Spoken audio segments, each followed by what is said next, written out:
Hello everyone, welcome back to my another video. My name is Satna Patel and I am a C aspirant.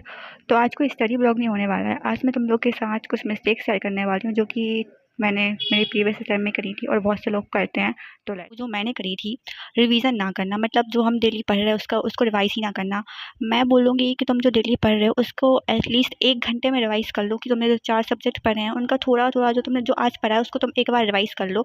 अगर तुमसे उसी दिन नहीं हो पा रहा है तो तुम दूसरे दिन 1 घंटा निकाल कर जो तुमने प्रीवियस पढ़ा था उसको रिवाइज कर लो। और तुम्हारे पेपर से पहले तुम्हारे 3 रिवीजन हो जाना चाहिए। जो मुझे पता है तुम सब लोग कर रहे हो, मैंने भी करी थी। बिज़नेस लॉ में आंसर राइटिंग प्रैक्टिस ना करना, ये बहुत बड़ी मिस्टेक है क्योंकि पेपर में ऐसा होता है तुम्हें प्रोविज़न पता है, तुम्हें सेक्शन भी आ रहा है, पर तुम लिख नहीं पा रहे हो। क्यों? क्योंकि तुम्हारी आंसर राइटिंग प्रैक्टिस ही नहीं है, तुमने लिखा कर ही नहीं देखा है। तो ये मत करो। तुम्हारा जैसे ही कॉन्सेप्ट कंप्लीट हो, जैसे ही तुम्हारा चैप्टर कंप्लीट हो, तुम उसका एक क्वेश्चन उठाकर, एक केस स्टडी उठाकर उसे सॉल्व कर लो।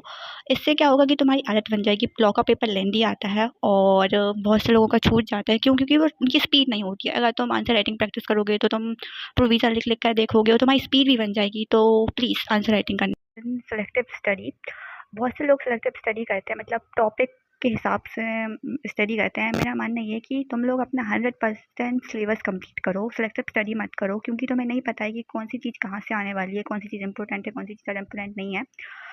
अगर तुम मेरे तरह नॉन मैथ्स स्टूडेंट हो जिसकी मैथ्स थोड़ी ऐसी-ऐसी है, तो तुम लोग क्वांटिटेटिव एप्टीट्यूड में कुछ चैप्टर स्किप कर सकते हो, जैसे कैलकुलस, थ्योरेटिकल डिस्ट्रीब्यूशन, प्रोबेबिलिटी।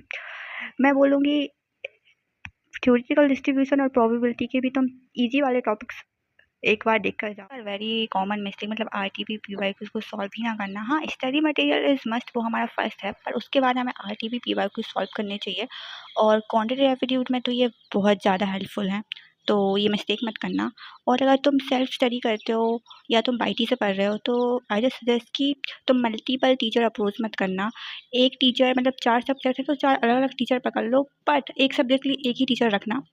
ऐसा नहीं है कि तुम थोड़ा-सा टॉपिक यहाँ से पढ़ रहे हो, थोड़ा-सा टॉपिक वहाँ से पढ़ रहे हो, ऐसे में नहीं। एक टीचर पकड़ो, उसकी रिवीजन शेड्यूल फ़ॉलो करो, उसकी लेक्चर देखो, उसकी मंशॉट देखो, जो वो बोल रहा है उसको फ़ॉलो करो। आई होप तुम्हें ये वीडियो थोड़ी-सी हेल्पफुल लगी हो। अगर लगी हो तो प्लीज़ सब्सक्राइब करना और कमेंट करना। Thanks for watching.